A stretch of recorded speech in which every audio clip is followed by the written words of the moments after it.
top focus on the show. It's game over for Ukraine's President Volodymyr Zelensky.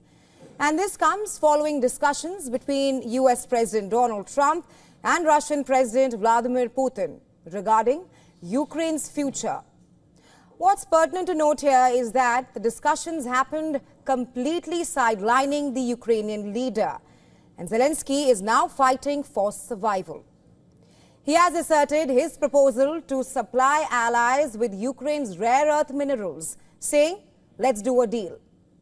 This comes as Trump has reportedly spoken with Putin and has been pushing for a rapid end to the war. However, Zelensky's proposal comes with conditions: support for Ukraine's war efforts.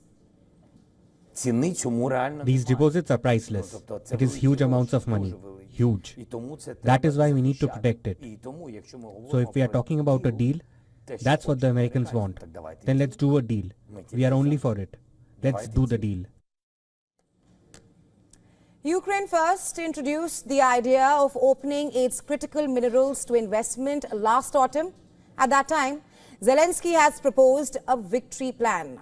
It had two goals. Number one, strengthening Ukraine's position in negotiations.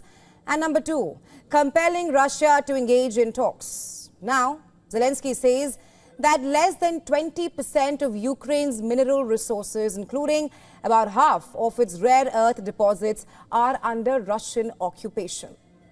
Remember, rare earth elements are crucial for manufacturing high-performance magnetite, electric motors and consumer electronics. Zelensky warned that if not stopped, Russia might share these resources with North Korea and Iran, both of which are sworn enemies of the United States of America. Well, his pitch is clear: stop Putin and protect what we have, specifically referring to the mineral-rich Dnipro region in central Ukraine. He said that Ukraine has Europe's largest reserves of titanium, essential for the aviation and space industries. Ukraine also has uranium, which is used for nuclear energy and weaponry. Many titanium deposits are located in northwestern Ukraine, away from the fighting. Still, for Ukraine, the threat is immediate. Russian troops have been gaining ground in the east for months, pouring enormous resources into an unrelenting fighting on the battlefield.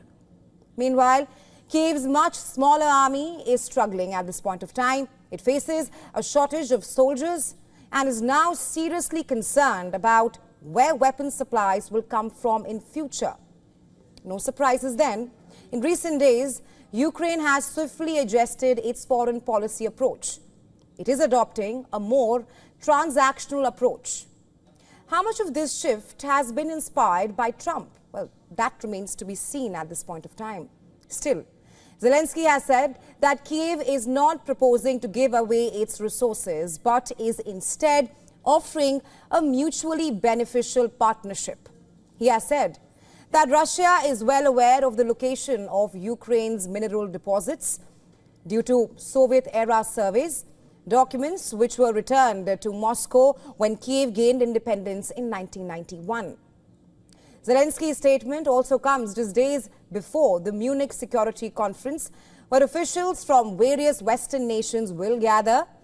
And during a very critical point in the ongoing nearly 3-year-long war, Zelensky has indicated that he intends to participate in the conference, where Trump's special envoy for Russia and Ukraine, Keith Kellogg, is also expected to attend the summit. Zelensky has stressed on the importance of meeting Trump in person, and that is before Trump meets Putin. He said, I'm quoting him here, "Otherwise, it will appear as though there is a dialogue about Ukraine that does not include Ukraine," unquote. But it looks like the talks have been going on between Trump and Putin for quite some time without Zelensky.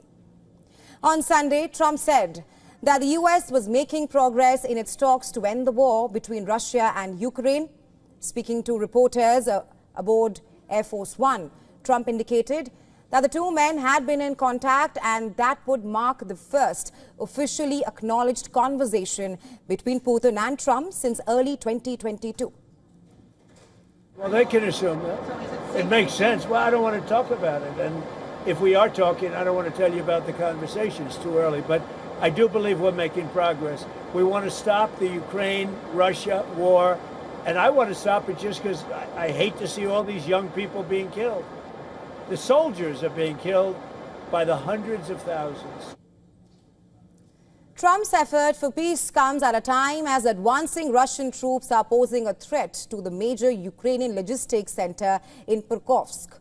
Well, on Sunday, Russia said that its forces had taken control of one more settlement in Donetsk region.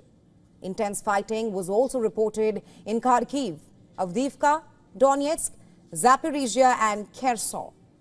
On the same day, Ukraine's General Staff of the Armed Forces claimed that 64 battles were reported in the frontline areas.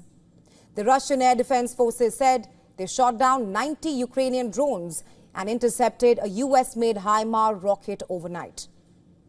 Well, no wonder then the Ukrainian president is slowly, if not surely, yielding to allies' demand for survival.